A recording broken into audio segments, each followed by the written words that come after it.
Հայաստանի Հանրապետության ազգային ժողովը հերթական անգամ հանդես եկավ յուրօրինակ նախաձեռնությամբ, այն այս անգամ նվիրված է դասական արվեստի տարածմանը։ Տեղեկացնենք, որ ծրագիրն իրականացվում է ազգային ժողովի նախագահ Գալուստ Սահակյանի բարձր հովանու ներքո։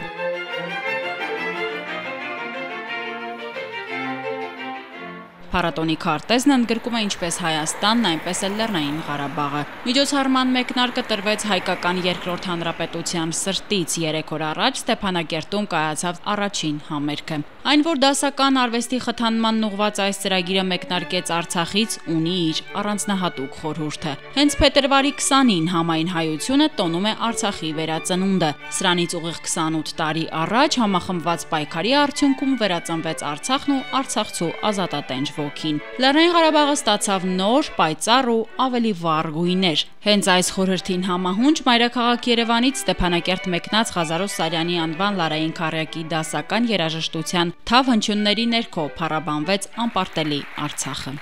Տպավորություններս շատ լավ են, փայլուն եւ վստահ եմ, որ այսօրվա միջոցառման մասնակիցների բոլորի մոտ էլ հենց այդ տպավորությունը մնաց եւ կարծում եմ Լարային Քարյակի մեր երիտասարդ կազմը իր տաղանդով ցույց տվեց, թե մենք ինչ ենք ասել Ղարաբաղյան շարժումից հետո։ Ինձ մնում է շնորհակալություն հայտնել Հայաստանի Հանրապետության ազգային ժողովի մեր գործընկերներին, ազգային ժողովի նախագահ պարոն Սահակյանին, եւ ես կարծում եմ, որ այսօրվա այս երեկոյից երևի բոլորի մոտ էլ ոգևորության եւ նոր հաջողությունների հասնելու մի այսպիսի լիցք է տրվել։ Քարյակի աննախադեպ կատարմամբ ծրագրում հնչեցին դասական երաժշտարվեստի տիտանների ստեղծագործությունները։ Ինքնատիպ այս միջոցառումը համախմբեց արվեստասեր ողջ հասարակայնությանը, պարգևելով անմոռանալի վայրկյաններ։ Հենց սրա մասին ենք մենք նաև երազում, որ մենք կարողանանք մեր Հայաստանի հետ մեկ մշակույթով ներկայանալ աշխարհին եւ նաեւ համատեղ ծրագրեր իրականացնել եւ պիտի ասեմ, որ դասական երաժշտարվեստը բավականին մեծ տեղ ունի Արցախի մշակութային կյանքում եւ արդեն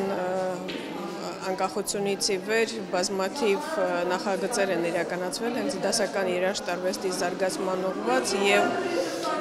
սա կարելի է համարել եւս մեկ քայլ, եւս մեկ նախաձեռնություն այս մեր ընդհանուր նաեւ մշակութային քաղաքականության մեջ եւ կարեւոր է ծանոթանալ նոր կատարումների հետ նաեւ եւ այս մեզ հանրածանոթ երաժշտությունը լսել ինքնատիպ մատուցմամբ, հուսով ենք այս համագործակցությունը շարունակական կլինի եւ միշտ ուրախ ենք հյուրընկալել Արցախում Հայաստանի Հանրապետությունից մեր երաժիշտներին եւ ընդհանրապես բոլոր արվեստի գործիչներին։ Խորհրդանի ղեկավար Գալուստ Սահակյանի բարձր հովանու ներքո ընթացող փառատոնը կշրջի Հայաստանի ողջ տարածքով եւ կներկայացնի դասական արվեստի բոլոր ճյուղերը։ Հավելենք, որ միջոցառման շրջանակում կլինեն նաեւ ճանաչողական բնույթի մի շարք դասախոսություններ ու ցուցահանդեսներ։